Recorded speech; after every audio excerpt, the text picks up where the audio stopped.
Hey, what's up, it's iCkEdMeL. Welcome back. And apparently this guy, Joe V. Dot, has done some videos. And if you forgot who this guy was, I believe this was the guy that was speaking to the white hoodie guy, like right next to him by the Grub food truck. And so he had a couple of things to say. I've only skimmed and listened to a bit of it, but we're going to listen to the whole thing together if you haven't done so already. And he speaks on the whole situation. Hey, Joe here. I just wanted to jump on this and make a video real quick and kind of just squash some stuff that I've been seeing. So, first and foremost, I feel super awkward that I even have to make this video, but I've been like not really keeping track of all of the stuff that's going on with this investigation for those girls that were killed. And to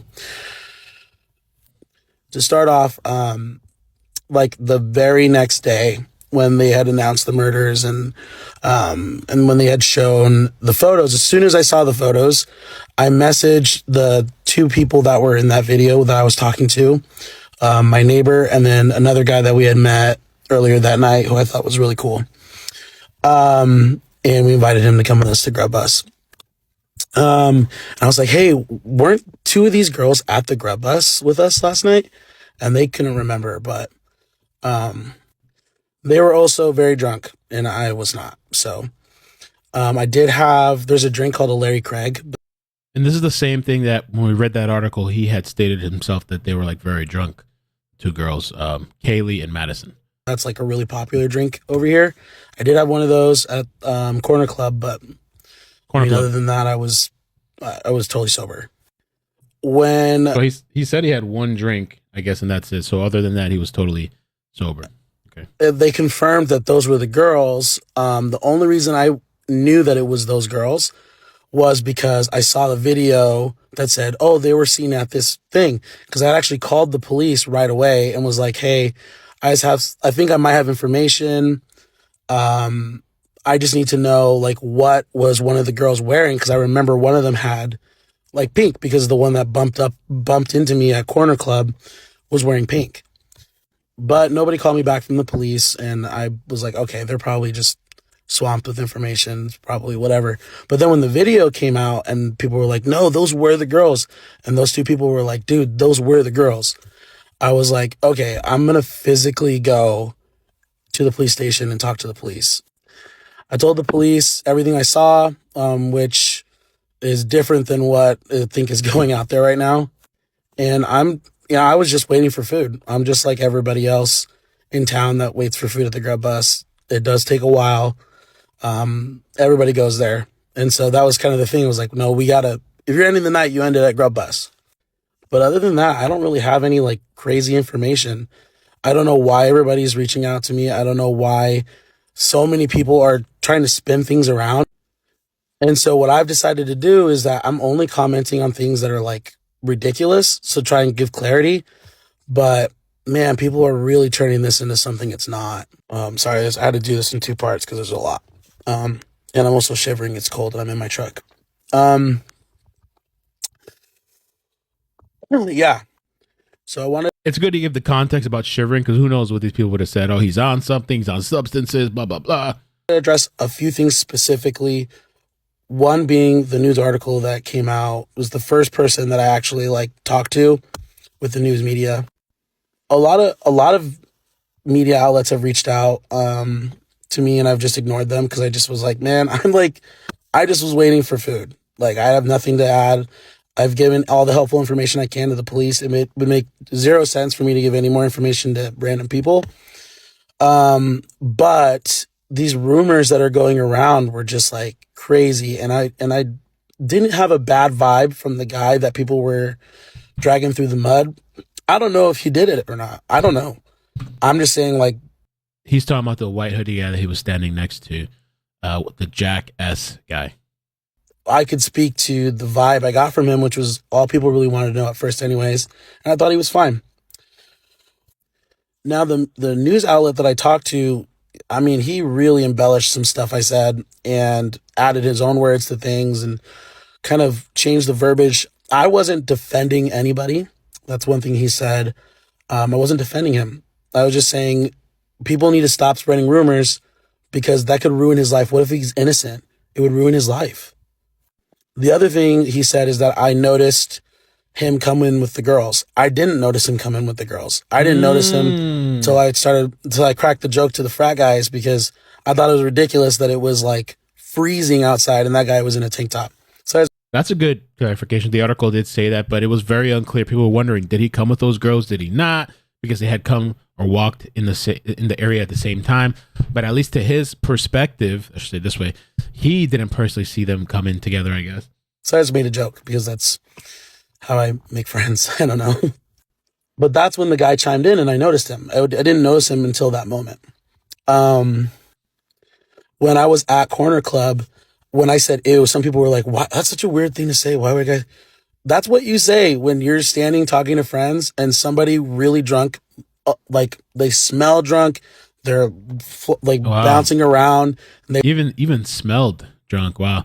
I think it's up to, that's subjective what people would say. I had thought the eel thing was weird myself too, but I mean, now he's actually giving context. And this is what I said too last night about the neighbor.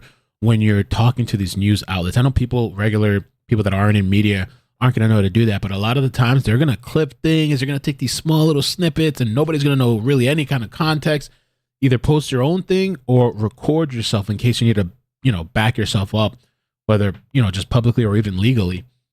They bump into you and like rub up against you. Like that's it's gross. I'm not trying to be disrespectful, but she was really, I mean, you can even see in the Grub Bus video, she walked between us several times and just couldn't even walk straight. That girl was very drunk. She's actually the only one that I thought was really drunk. And she was the only one I noticed at Corner Club because she had bumped into me. Another thing that was weird is that the guy who was interviewing me from the Daily Mail or whatever it was, he said glass-eyed, and I was like, sure, yeah, like that. I didn't actually even use that word. That was his word. And then as far as the car, which at this point it's kind of almost semantics, but it is, that's what I'm saying. Like, you got to be really careful because, they'll feed you things or whatever, or maybe he was just really innocently asking the reporter and he just said, yeah, whatever. But the point of it, he's just saying that she was drunk. Car goes, yeah, there's a car that pulled up. I couldn't remember what it was. I couldn't remember if it was black, blue, gray. I couldn't remember. I just remember there a car pulled up. Ooh, so cold. So I didn't know what color the car was. It was dark. And I just felt like when I told the guy, I said it was a dark car, I couldn't remember what color it was. And I think when I was at the police station, I couldn't remember what color it was. They asked me to. And but the Daily Mail guy was like, no, you need to, like, was it blue? Was it black? I was like, I can't remember if it was blue or black. I can't remember. He's like, we'll just say dark colored car. And I was like, okay. I was like, I think it was a 4-door sedan, but this guy got out and was like, hey, let's go. What's going on? Because the girls were making videos and laughing and they were trying to grab all the food. Every time food was coming out from the Grub Bus, they were just trying to grab it. And they thought it was funny. And it was a little funny, but they were trying to grab all the food that was coming out. And when I went up and I talked to the guy at the Grub Bus, I said, did you just give them food? Because he just said, here you go, like that, and gave them food. And then they ran off. I actually told the Grub Bus, I was like, that was really nice of you. He's like, yeah, they just need to, they need to get home. And I was like, yeah, they were trying to climb into the Grub Bus. So, very drunk. So yeah, I don't know. I don't remember all that. Like, I don't have no reason not to believe the guy. I'd have to look at the video again. I wasn't looking for them if they were doing those kind of things. And I don't know if he's going to address, and it seems like maybe he is now, I guess, the whole thing where that article said that he said that they didn't pay supposedly for their food. And it seems here like he's implying that he spoke to the guy at the Grub Bus and that they just needed to get home. That's why he said he was really nice, I guess. And then honestly, as soon as they called my number, I told the guy, I said, they're leaving, bro. And then because they called my number, all I could think about was pasta. I couldn't think about. He's talking about his food order number, I guess. Anything else other than just eating macaroni and cheese. And that was it. I didn't give any other thoughts. I didn't think anything else about it. Yeah. Some people have said that, like, I've seen some people say, like, oh, I think it's suspicious how much Joe remembers. I'm an adult. Like, Bro. as soon as I realized that those were the girls that we saw there, I tried my best to remember everything and recount it from that night because I knew that it would help in the investigation. Some people said, oh, Joe might have been the suspect. Dude, I have cameras in my house. I literally have the time I walked in my house. The girls were still alive. You fabricated it. You must have made up the video. You must have paid some high-tech cinematographers or video editors to video edit you being at home. Or maybe you put up old video and re-looped it, or looped video to make it look like you were home and you weren't. Something. It's never enough for these people. But I think this one explanation thing is pretty decent. Him explaining at least to some of the people out there. At that point. And I have a can of soda that I had in my video, have it in my hands, walking into my house. So, yeah, it wasn't me, I promise. And other people were saying that I was excited about, like, a claim to fame or something like that. What is wrong with you? That's such a disgusting thing to think. Like, who would be excited about this? I've literally ignored everybody. Like, everybody. The only reason I even answered the Daily Mail guy at first is because he showed up to my friend's house. Like, physically showed up to my friend's house trying to find me or trying to get information about me. Crazy. And, yeah, I just wanted to help. You know, a part of me too felt guilty because I was laughing.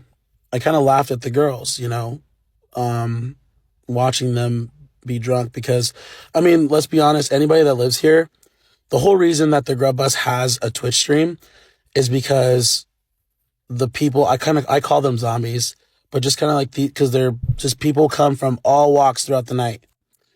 A lot of drunk people come there after they've finished their night drinking to load up on carbs, eat food. Police come there that are working late. They come get their food. They just park right behind the bus. People like me come there who just want pasta in the middle of the night. Yeah, it's all walks of life, all people. But it makes for an interesting crowd pretty late. And so they always live stream it. That's the reason they live stream it. So that camera footage that you guys are seeing, that looks like surveillance, it's not surveillance. It's a live stream for Twitch for the Grub Bus. One thing I did say that I'm glad that was reported truthfully is that, you know, I have a little girl. And I mean, she's a baby. She's like not even 2 yet. And she's my world. And, you know, there's a dad out there that these girls, that they're his world, you know, and they're gone. So, and I just felt kind of guilty because instead of helping them when they were drunk, they were entertainment. While I was waiting for food, they were just the entertainment. They were just the drunk people that everybody laughs at, you know? And it's sad, and some people think that's disrespectful. I mean, it was what was happening. They were drunk. They were out there drunk like that. And one of my toxic traits is that I take on the weight of everything that's going on around me, both personally or just even with friends and stuff. And so any of my friends that know me, they reached out to me pretty much right away because they knew that this was going to be eating me up. And it has. And I haven't been following what people have been saying until just recently. You know, somebody sent me a TikTok video that had the most ridiculous things on it. And I tried to set those straight. And apparently it fueled more Reddit BS and more rumors. I don't understand how people are making this into an entertainment thing. Like, I live here. My friends are scared to walk to their cars. I'm a big guy. I'm strong. I don't feel super safe going outside alone at night either. I just hope people realize that there's real people that are affected by this stuff. Sorry, I put my hood on. It's really cold. Like, there's snow outside. But at the end of the day, I mean, I feel like people need to stop trying to reach out to me to get statements. There's so many other people that know more about what's going on than I do. I just happen to be getting macaroni and cheese at the same time as them. And other than like those couple minutes there, I can't really speak to anything else. And people need to stop dragging whoever through the mud, especially if you don't live here and you don't know anybody, you don't know what's going on really. Like this isn't funny and it's not entertaining. And I believe that the Moscow Police Department is doing a really good job in trying to kind of just do damage control. But like, let's be honest, the FBI is like on it. You know, I would be surprised if they have a really good idea of who it is. They're just waiting for evidence, you know, evidence to just make it concrete, you know, because one of the worst things that can happen, you guys, is if they catch the murderer and they arrest them, bring them in, and then they have weak or refutable evidence and that person walks. Think about that. You know, so ease up. Don't be jerks to the police, you know? They're literally like, they don't want to give information out because this is like a really tight investigation, but they know things. They know things. I don't understand why they didn't, I will say my one critique, I don't know why they didn't put out right away that a car picked up the girls and was waiting for them in front of the grub bus. It took them way too long to do that. And there was a lot of rumors going around saying that the girls ran away from that guy. They ran across the street. And that's really when I started to like, man, I should say something, you know, online. But, you know, I work in media and marketing, and I'm a musician, and I have a lot of things that I just want to like give the world. And I'm sad that this is kind of how my name got out there. That makes me really sad. I'll probably delete these videos as soon as they announce the murder and it's all over. But until then, please just stop. Today I talked to somebody from Dr. Phil. They were wanting me to go on Dr. Phil and talk about this. And I'm like, why? I don't think people realize how little I actually know. But like I've said, I've been pretty much ignoring everybody. I'm not going to talk to any more media. There's actually, let me backtrack that. There's a lady coming to Moscow tomorrow who I'll probably have coffee with, but other than her, that's it. Stop spreading rumors.